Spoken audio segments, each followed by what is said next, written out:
Hello and welcome to another Chelsea chat, and obviously it's a review of last night's 0-1 loss at Stamford Bridge to Manchester City, but that's all sort of paled into insignificance this morning with the news that Gianluca Vialli has passed away after a long fight with cancer, and just gutted this morning, I'll be honest. I was fortunate enough to meet the man. It wasn't at Chelsea, funny enough. It was up in Watford on a film set. And when he knew that I was a Chelsea fan through and through, he took the time to listen to me and was asking questions. And we had a good 5 minute chat that he didn't need to do. And I just thought, what a lovely guy. And yeah, absolutely gutted this morning. True Chelsea legend, true football legend. At a time when we weren't very good, let's face it, he ended up with 5 winners' medals. I think 4 as manager and I think 3 as player manager. So rest in peace, Gianluca. You were a diamond and you left your mark on the world. So yeah, back to last night. Never happy when we don't win, but there were definitely green shoots of recovery that we need to be optimistic about. I'll get straight into it. Kepa was in goal. At the back we had Aspie right back. Just inside him we had Thiago Silva, and Potter had switched him. He'd obviously seen that Aspie was struggling. Well, Koulibaly was struggling, having to cover for Aspie as well. When he swapped him, he put Koulibaly to the left side of the defence, and yeah, it come up trumps. Probably Koulibaly's best game in a Chelsea shirt. Left back we had Cucurella, well at least in the first half, and then in midfield we had Zakaria and Kovacic. In front of them we had Pulisic, Sterling and Ziyech, and up front we had Kai Havertz. Potter set us up well. I thought we were good, and then the curse of Potter struck twice. We had Pulisic injured and we had Sterling injured, both early on in the game, and on came Aubameyang and Chukwuemeka. Chukwuemeka really took his chance by the scruff of the neck, and I thought he had a very, very good game. Aubameyang, not so much. We'll get on to him later. So they put us under a lot of pressure like you'd expect, but the first half we gradually grew into the game. We got past their press with a mix of confident passing and also some long balls, which was nice to see. It's nice to see it mixed up. And if we'd had a centre forward last night, it may have been a totally different game. As it would have been if Chukwuemeka's shot that hit the post had gone in, and if Kepa, and I'm not going to blame it all on Kepa, because up until we made that mistake and then the same mistake 10 minutes later that he got away with that time, he would have been about a 7 for me, because he made a couple of decent saves. But fact is, he did make 2 mistakes that I'm not going to rely. I wouldn't bollock a 10-year-old, but if a 10-year-old made that mistake, I'd have him back out on the training ground going over and over the fact that if a ball comes across your 6-yard box, you dive for it. Yeah, you might push it into a danger area, but at least you've got a chance of getting back up and saving the next shot. Or a defender's got a chance of clearing it. What you don't do is leave it for a defender to deal with in hope that he's doing his basics and getting A, goal side of his man, and B, he's getting to the ball in front of his man. Because the one thing I've seen from watching Cucurella is that you can't rely on him doing that. So, you can't blame it all on Kepa, but he had a significant influence on that result last night. So, as I say, for me, a lot more positives than the negatives, although I hate losing. I was on that social media last night. The level of cabbagery was unbelievable. About 3 allotments, I would say. And as for all this, where if you don't agree with someone, they feel it's their right, their prerogative to start abusing you. Well, I suppose that's social media for you, isn't it? You know, everyone's brave when they're on a keyboard. I like the old days in the pubs where you could have disagreements with your mates or whatever, and sometimes it'd get heated, but at the end of the day, you'd both laugh at each other, buy each other a pint, and that'd be gone. Because at the end of the day, we all want Chelsea to do well. We all want our team to do well, and we all watch games differently. We all see games differently. I can't see the point of getting the right ump with someone because of their opinion, because opinions are subjective. They're just your opinion. And it doesn't mean to say it's right. Half the stuff I say is probably wrong, but it's my opinion. I can't see the point of getting the ump, not just about football, about anything. Brexit, COVID, whatever. I can't see the point of getting the ump with someone for having a different opinion. Just me. I've got a mate who works at Chelsea. He sometimes gives me snippets of information. He's not an informant. He's been there years. He's told me a few bits and pieces. Like, for instance, you may have noticed that I was putting on 12 hours before it was announced on the news, and before some of the other YouTube channels were saying, "Oh, it's a done deal now." Enzo Fernandez. I was told privately that it had gone to the dogs, and that same guy told me a couple of days ago after the Forest game that the news around the club is the board are going to stick with Potter. They see him as a long-term project manager,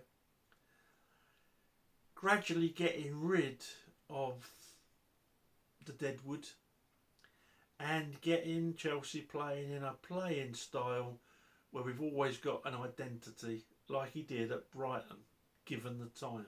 I don't know if he'll be a success or not, but I'll certainly support him while he's there, because no matter how negative I am, or no matter how much of a big anti-Potter agenda I've got, no matter how much I think, oh, he's not got the experience, he's not a big enough name, all that stuff, whatever your gripe is, don't like fair-haired people, whatever your gripe is with him, he's there. He's there to stay. So why not let's just all, no matter what our thoughts are, be supportive. I saw a Facebook post posted during the game last night, asking fans who they think would be good to replace Potter at Chelsea.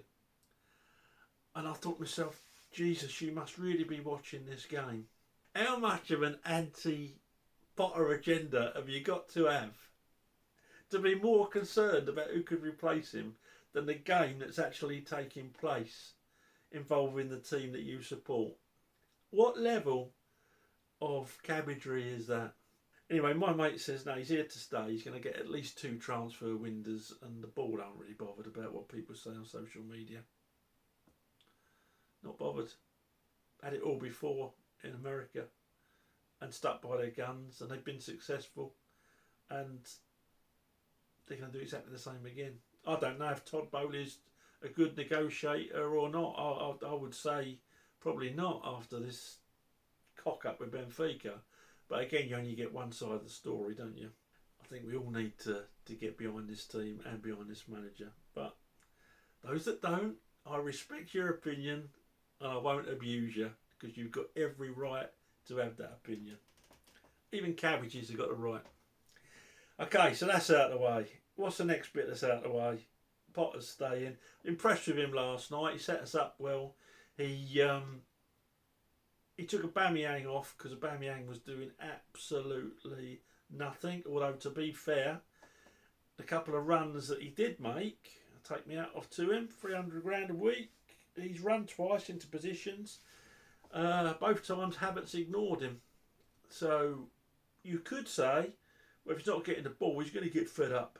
But on the other hand, you could say he's getting 300 grand a week. It's his job to make them runs, even if he don't get the ball. That's my attitude. So yeah, he was doing nothing. But I think when you take a player off that you've brought on as a substitute, you know there's going to be friction. So well done to Potter. At least he shows he's got some kahunas. Yeah, I was pleased to see that. Also pleased to see him bringing on youngsters, because I think that's the way forward, particularly if the season's a bit of a write-off from the top four point of view. Give some of these lads experience and get them ready and playing nice football in a system that they can get used to, ready for next season. So let's get on to the players' scores. Last night I'm going to give Kepa a 3, up until not diving out for 2 relatively simple crosses to cut out and falling on one knee for some inexplicable reason. He was doing all right, but you can't do that. £70 million for a keeper that does that. Hopefully the goalkeeping coaches have had him in straight after the game, working him all night. No, you're not going to bed. You're going to learn what a 10-year-old could do. Dave worked his socks off, bless him. Hasn't got it at right back anymore. Got a bit of a run around. Gave 110%. A couple of really good blocks. Gets a 5. You can't expect him to beat Reece James, and his legs are going. You know, the Premier League don't look kindly on you when you're past your best. Silva gets a 7. Thought he was steady Eddie last night. One bad ball that put us in the shit. He gave it to Zakaria when he had 2 men on his shoulders. What the thought process behind that was, I don't know, unless it was give it away and let him take the stick if they score. Koulibaly gets a 7.5. Last night I thought it was his best game in a Chelsea shirt. Everything, headers, blocks, the works. Cucurella gets a 5. I thought he had a good first half defensively. Second half he went to absolute pieces. And as I say, when you don't get goal side of your man, and you don't beat him to the ball at that far post, what are you doing?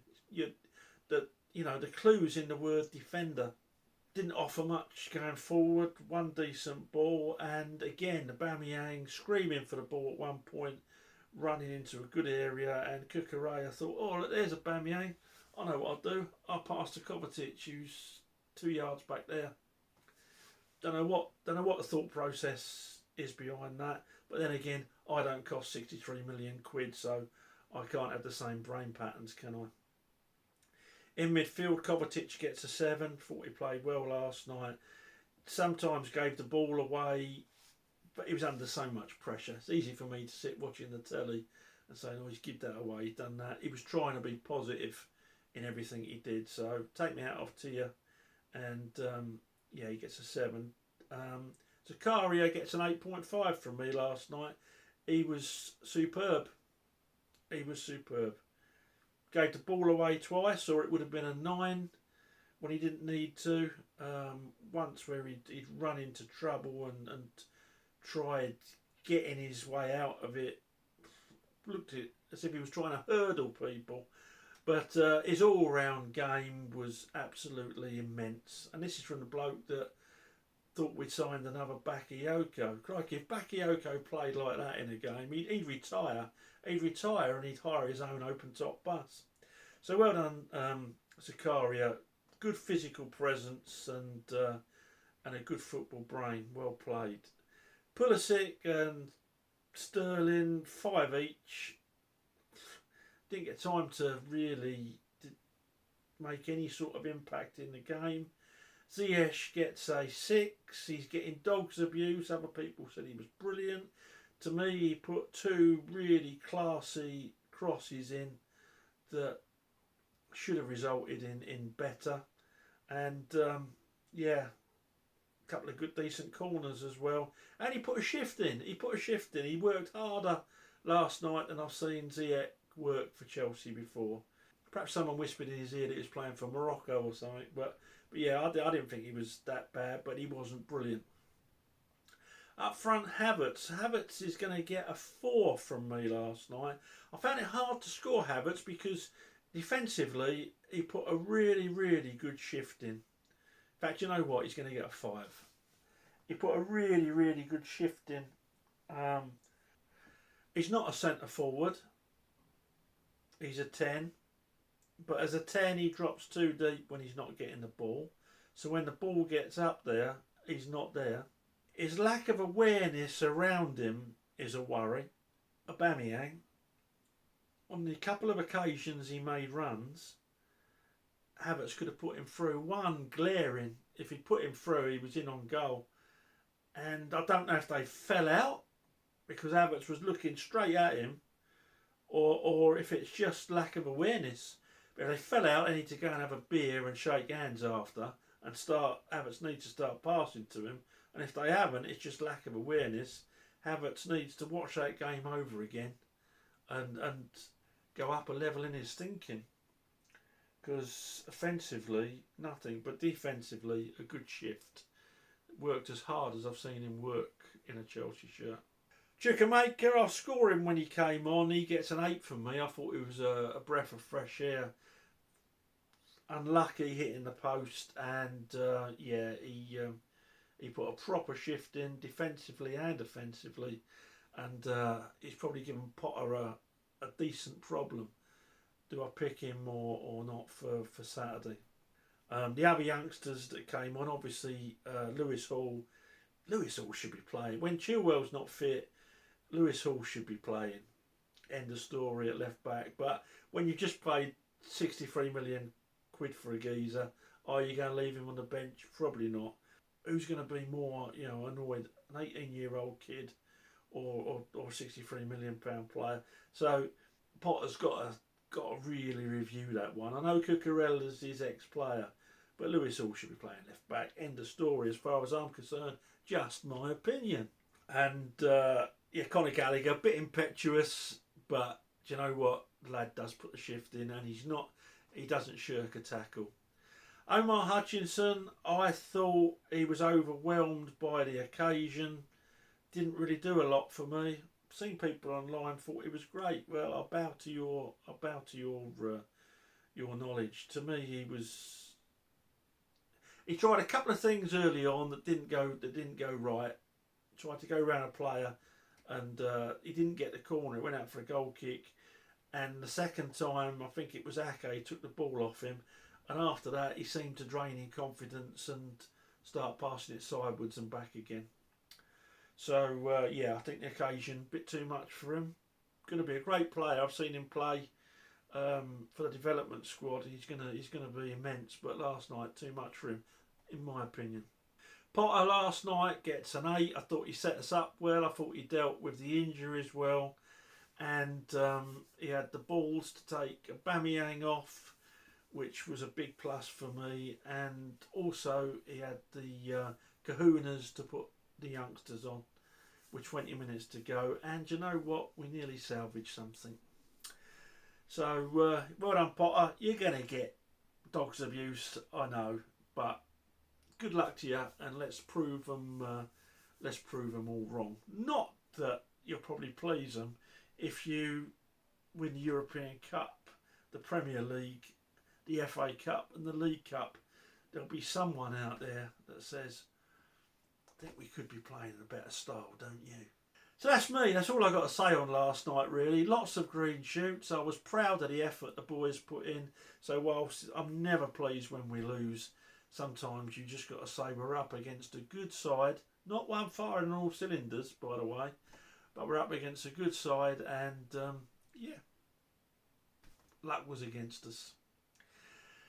That's it all from me. Please subscribe to the channel. Please throw the video a like. It really does help, and it takes you a second. And yeah, speak to you after the game at the weekend. The City away game in the FA Cup.